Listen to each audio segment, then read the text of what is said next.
Hello again, everyone, and welcome back to the channel. Alrighty, so this is a continuation of the chemotherapy story that I told in the previous video, and I had gone through chemotherapy when I was a teenager, and it was probably one of the worst experiences of my life. Well, so one thing I had talked about in the previous video was how chemo makes your hair fall out, and I didn't go into a lot of details about like what that is like. And the weird thing about it, all right, is you don't actually feel it. It's a strange thing. So I've been riding in the car with my cousins, and one of them was trying to burn hair with the lighter that he had, and he wanted me to pluck a hair out so that he could burn it with the lighter. So I reached up, grabbed a hold of my hair, and then pulled. And instead of pulling out one strand, I pulled out a whole bunch, and I didn't even feel it. And I was like, what the heck? And I mentioned it like everybody in the car. I'm like, look, I mean, I just pulled this clump of hair out and it didn't even feel it. And I thought maybe something was wrong. So of course, I tried it again. I grabbed an even bigger clump, like my fist, clenched it around some hair, and then just pulled again. And it pulled out a huge fistful of hair and didn't even feel it. So I don't know. It's like a weird thing. I guess what it does is it, I guess, kills the hair follicles or something. It's really bizarre, but yeah, I mean, it's just one of those things that you experience when you're on chemo. The other thing that I wanted to mention too was I had like a reduced taste. Now, it's not like, say, reduced taste in a sense where you get like some kind of respiratory infection and you lose your sense of taste and smell. It's a bit different than that because you can actually still taste things. It's just that certain things just don't have the flavor that they once had. So when it came to like salsa, for example, the mild salsa and like the medium salsa, it just tasted like tomatoes to me, tomatoes and vinegar. So the only salsa I could actually taste the heat from was the hot salsa. So I actually got to have my own salsa because I couldn't really enjoy eating the other ones, which is a strange thing. Because before I had always gotten the mild because it was really all I could tolerate. But when I was on the chemo, I had to eat the hot because that was the only one that actually had the enjoyable kind of spicy flavor to it. And it was the weirdest thing with smell because smell was kind of like the reverse. I had like a increased sense of smell. So I could actually smell like the metal inside of the elevator at the chemo treatment center, which was really horrible, nauseating smell.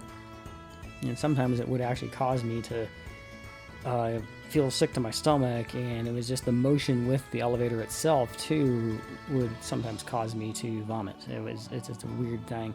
But like other smells too, like the fake leather chairs they had in the treatment center, I could smell the fake leather from the chairs as well, and it was not fun trying to lay in those things when you're getting the IV pumped into you and you're smelling that, and then you're trying to enjoy something to eat for like lunch or whatever, because you just couldn't really keep anything down. There was like, I remember one time one of the nurses made for me, it was like a Campbell's Chicken and Stars, and I took one bite of it and I couldn't eat it because it was just the smell of the treatment center, and then trying to eat the chicken soup, it just was not sitting well with me at all.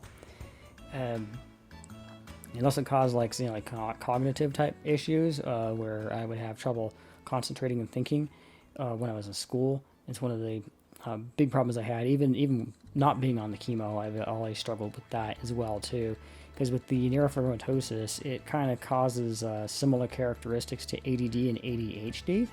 So you have like this lack of concentration where you can actually like focus on one thing for a bit and your mind will just wander. But being on the chemo, it actually made it worse, so I had a lot of difficulty concentrating in school because of that. And then with the pains I would go through, one of the weird things, I would get like this jaw pain going on as well. And there was one time when I fell asleep at the dining room table, and I think this was around the time that my dad had rented the Nintendo Virtual Boy, and I was playing on that, and I started getting tired, because of the chemo, and I had some gum in my mouth, but also had that pain going on with my jaw, and I laid my head down on a heating pad that was on the table, And my mom saw me laying there too, and she asked me, did you want to actually just go in the living room and lay on the couch or any room and lay on the bed? And I was like, no, I don't want to, because I was just felt too weak and tired to actually get up and do that. So I ended up falling asleep on the heating pad with gum in my mouth. When I woke up, the gum had actually liquefied in my mouth.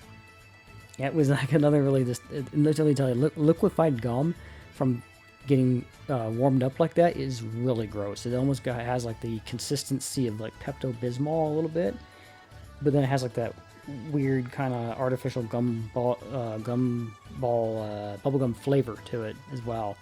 And then what the chemo also does with your teeth is it completely destroys your teeth. So my my enamel on my teeth actually started to weaken when I was on the chemo, and it took a while for it to build back up again. So when I was taking the chemotherapy treatment, I was also using this toothpaste. It was called Enamelon, to help strengthen the enamel on my teeth, so that way, you know, I wouldn't have my teeth rotting out of my mouth too.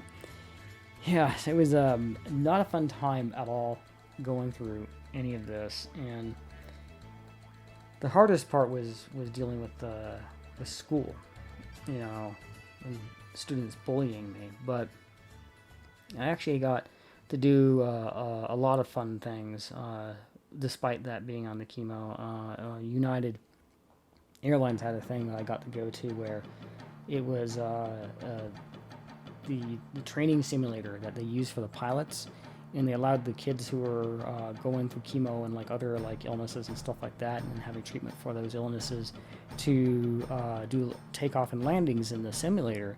So I got to partake in this as well too, and I got to do the landing sequence of the simulator, which was really fun.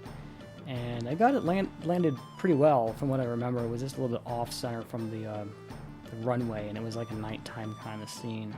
And I thought it was like the coolest thing in the world, because it was like my first experience at like almost, you could say, like actual VR without having that VR headset, because it was like playing a video game, you know, because it was a video training simulator that looked like the inside of an airplane cockpit. And then the other thing that we got to do too was there was a laser tag thing that was Stargate themed that we got to go to one Christmas, and that was out at some family fun center that was like up in Morrison. I don't remember the name of it. I'm not even sure if it's even still around anymore or not, but it might be. And that was an enjoyable thing to do while I was going through this too. So there were things that were there to help me take my mind off of all the craziness and just bad experiences from dealing with the chemo. And I can remember my sister being very supportive with this too, because she's 7 years younger than me, but there were times when my mom would want to stop at like a thrift store or whatever, like after I had the chemo done, and go inside and look around, and I was always too weak and tired to actually go in too, so I'd just sleep on the back seat of the minivan that she had, and my sister would stay in there with me, you know, looking after me, making certain nothing happened to me. And if something did, you know, she was able to like get out of the car and run inside and let my mom know what was going on. But fortunately, nothing like that ever happened, which was good. I also had the support of my older brother as well, and my dad. My dad took me to some of my treatments that I had done. Not as often as my mom was, because my dad worked and my mom did not. She was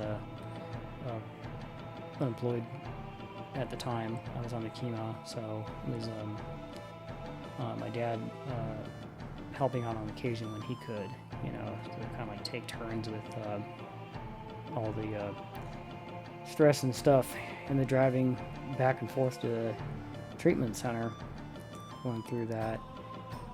But I had like a lot of support from people, and I had friends that were supportive too during this. I actually had even made friends while I was having the treatment done as well, and there was this one kid that I got to know really well who was really into doing model kits. And there's something that I'll mention in the next video, because I don't want to drag this on too long, that involves the McDonald's Monopoly contest that they were doing during the time back when McDonald's still offered that. So that'll be in the following video. And with that one, it'll probably be the last one that I do of this series. I don't want to drag the series on too long, but I also want to cover in the next video the Give Kids the World Resort as well in Florida that I got to go to during the time that I was on the Chemo. And yeah, so I guess that's going to be all for this video. Don't forget, still accepting fan art. If you want to submit fan art to the channel, you can use the hashtag Lovestein fanart. It'll be in the description below. You can also send fan art to my email as well, which is vilovestein@gmail.com. It'll also be listed in the description below. With that being said, have a good one out there. Stay safe, and I'll see you in the next one. Bye.